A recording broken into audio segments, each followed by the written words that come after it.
Well, hello there, and it's Mama Jane's husband here, and it is... Mama Jane.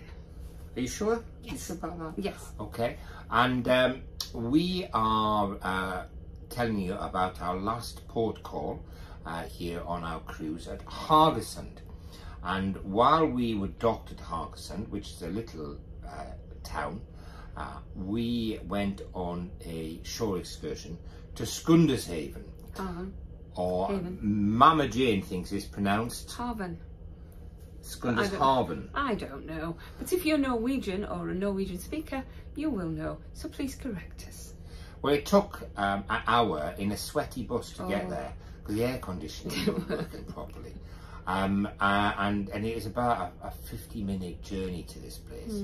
So I was arrived and I was a grumpy Mama Jane's husband. Not like you. I can tell you that. But my spirits were soon brightened because we were visiting a pretty much preserved traditional Norwegian fishing village. And a very, very picturesque place. And we had a good look around it. But it also had a museum.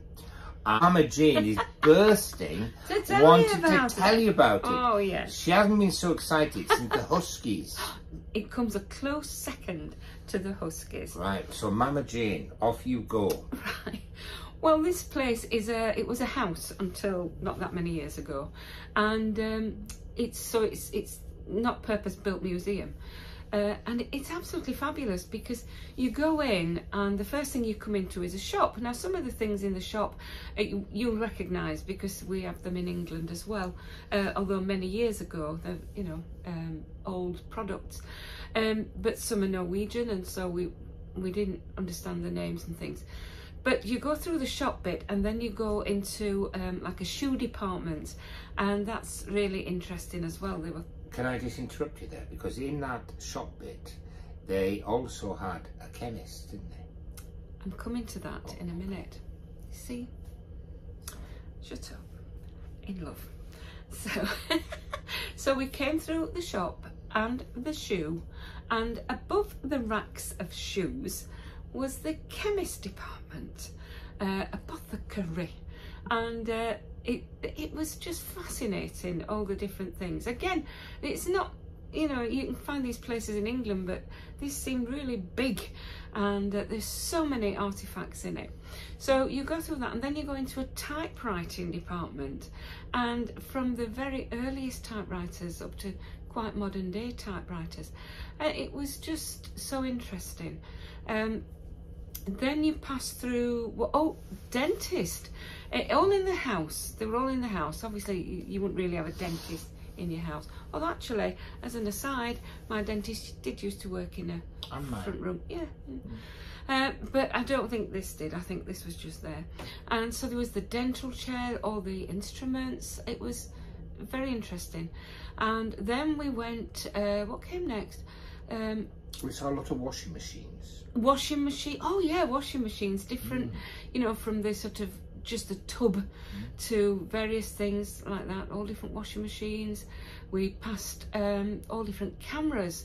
There were every kind of camera you can think of, weren't there? That was amazing. That was amazing. I couldn't take any photos of that because there was too much reflection. Yeah. But that was fascinating. Yeah. Really, really good. Being the geek I am, I could have spent all day looking at that. Yeah. And then we came to what was the house part, and again that was just, it was fascinating. I know I keep saying fascinating because it was fascinating, and I could have spent much longer there. We looked around all the rooms. Now some of the rooms, most of the rooms, the wallpaper, whilst it looked like traditional paper and indeed traditional patterns had been used, one of the rooms was the original wallpaper. Then there was this really interesting thing, and it was a foghorn. Now, we've all heard foghorns, haven't we? When it's... I've been described as a foghorn. Oh, yeah. And apparently in the olden days it was decided that lights and things, if it was really foggy, were of little use. So a man who lived, and indeed there is a statue.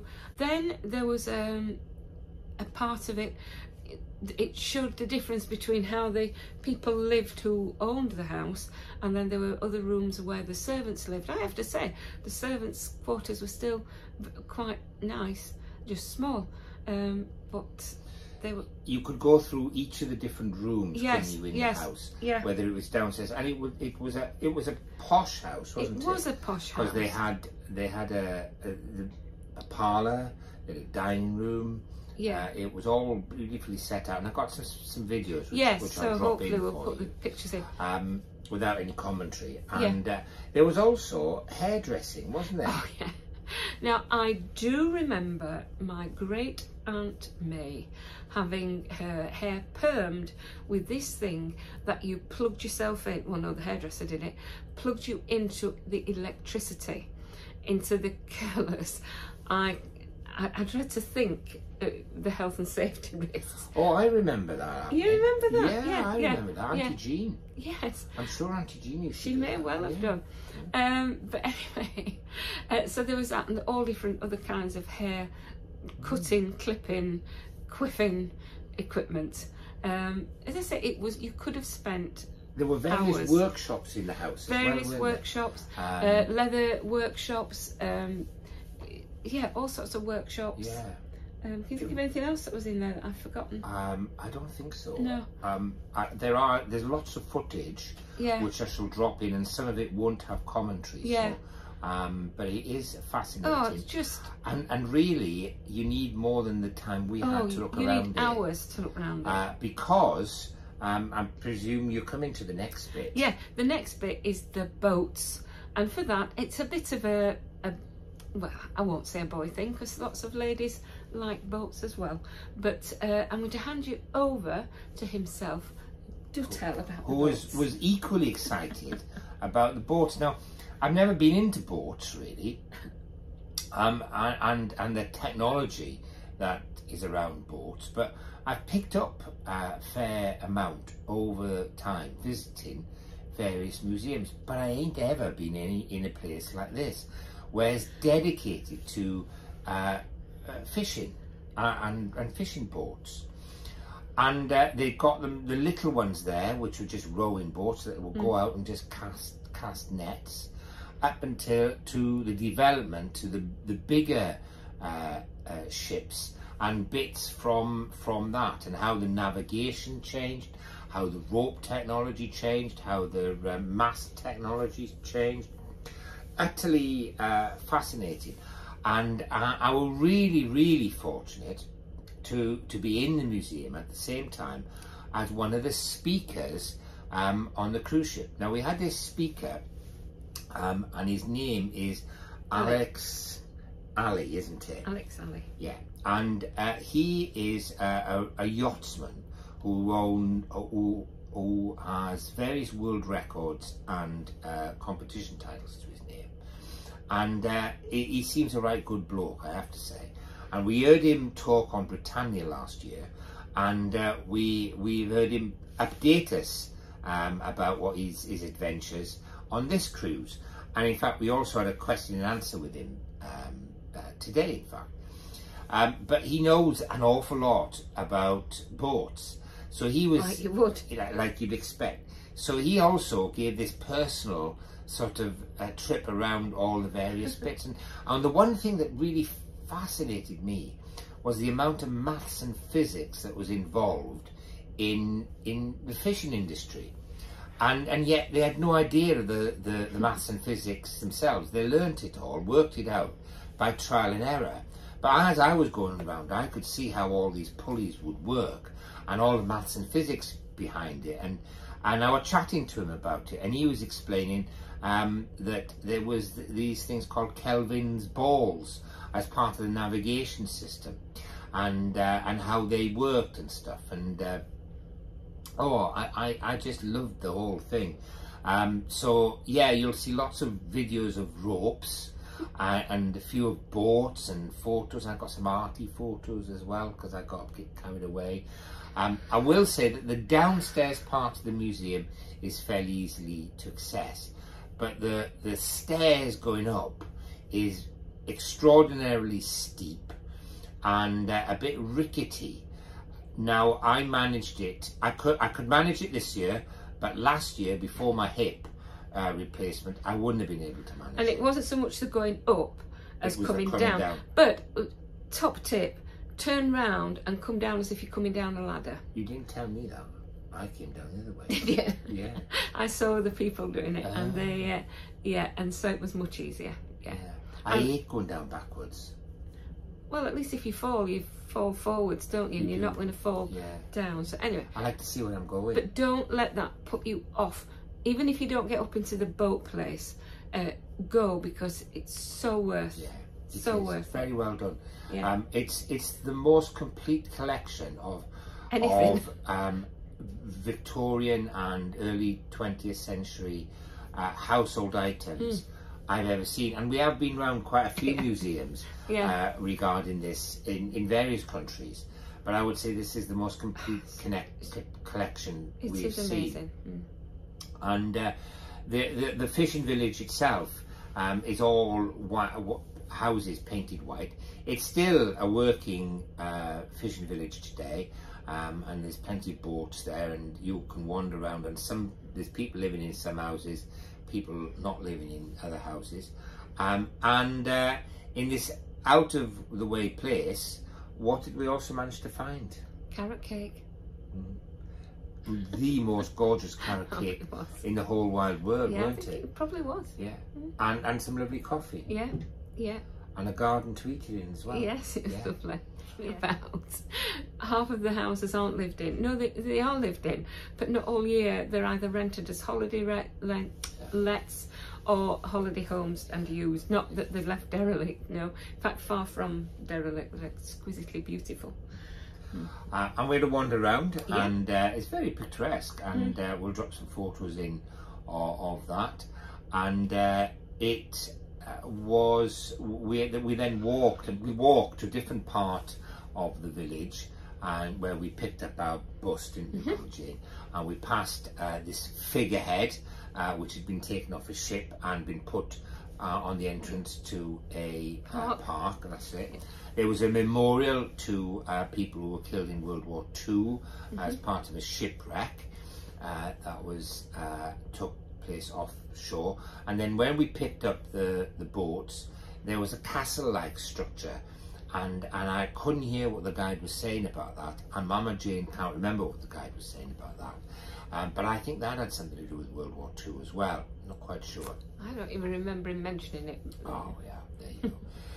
So we got back on the hot bus. The hot bus. The hot bus. Because although you might be thinking, well, hang on a minute, they were in Norway, surely it's not hot. It is hot. It was 23 degrees yesterday, which if you're on a 25 on the bus. Yeah, and if you're on a bus with no windows to open, obviously, because it's air conditioned, or not, it's a bit hot. So thankfully we were only on it for an hour and a half, an hour or whatever.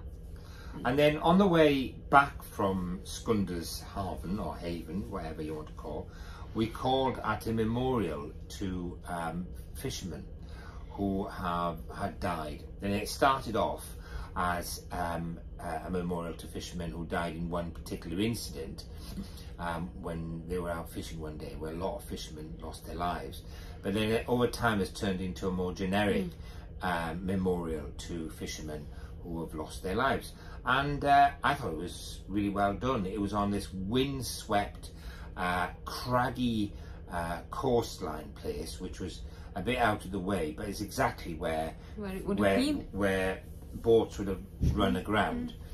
And really, with us living not that far from Grimsby, which is was a big fishing port, of course, and having visited Grimsby quite a lot, and Cleethorpes, I felt a connection with this place, quite a big connection to this place. So we called off there on the way back. We also passed a cemetery on the way to this place, where there was a war memorial to 24 Allied airmen who lost their lives during World War II when they were shot down close to this coastline, and unfortunately we didn't stop to go and have a look at it. I think several of us would have liked to have gone and honoured the graves, but we didn't have that opportunity. But just to tell you that we did at least think of them. And then we came back to, where did we come back? Haugesund, isn't it? Haugesund, yeah. Unless you want to add anything else about the fishing village. No, I've got all my excitement now. You've got all the excitement. Yeah. And we arrived back at Haugesund and they dropped us off in the town itself, didn't because we asked, not because they put us off. And we went for a little wander, didn't we? We had a little wander. Yeah. Very nice. Very nice. We found the town hall and big pink structure with two gruesome eagles there. I'd be frightened to go in the building. One eagle was eating a rabbit and the other was fighting off a dragon.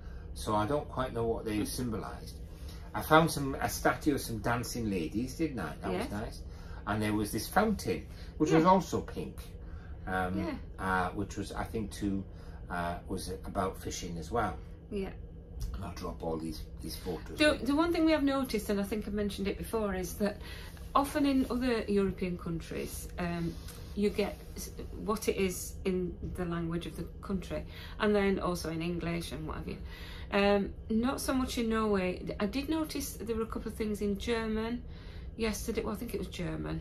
It looked German. Yeah, I don't know, perhaps it wasn't. I don't know my German from my French. No, but you can recognise German words and things. Yeah. They tend to be longer than French words, don't they? But very little, if anything, in English.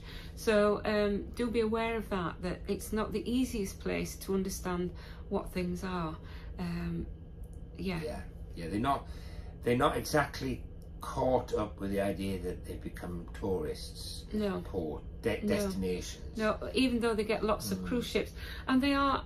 Somebody said yesterday they're delighted that now they're getting the cruise ships back. So it's not that they don't want us. I think it's a work in progress for several of these smaller ports that we've visited. We've visited lots of small ports which cruise ships don't often visit. No. And you can see that they're getting to grips with being a tourist destination. Yeah, and these are the ones that do want tourists, not the ones that say no, stay away, we don't. That's fair enough. But these do want tourists, so it would be useful if things could be written in English as well. Because let's be honest, some people may know bits of French, some may know German and Spanish. Not many people just by chance know Norwegian unless you are Norwegian. It's not your second language choice generally, is it? No. We found a nice church as well, didn't we? It was closed when we were there, so we didn't go in it. Yeah. But it was a nice visit, wasn't it? It was a lovely visit, yeah. So, have you got anything else to add? No, not at all, no. Okay. So, we didn't get a drink, did we? No. No. Those, we just didn't find the right place. We didn't sort it out properly. No, we didn't get... Which is not like us. We found some pubs. And we found where they were by the river and everything. But they didn't have tables outside. No. So and having been on a hot bus, we didn't want to go in a hot pub. No. So that was it, really. That was it. I found a nice duck, didn't I? There were some ducks in the river. Oh, yeah. Anyway, that's enough for it. We've twittered on a bit now, haven't we? Yeah. So it's a goodbye from... me. And it's a goodbye from... him. Goodbye. Bye.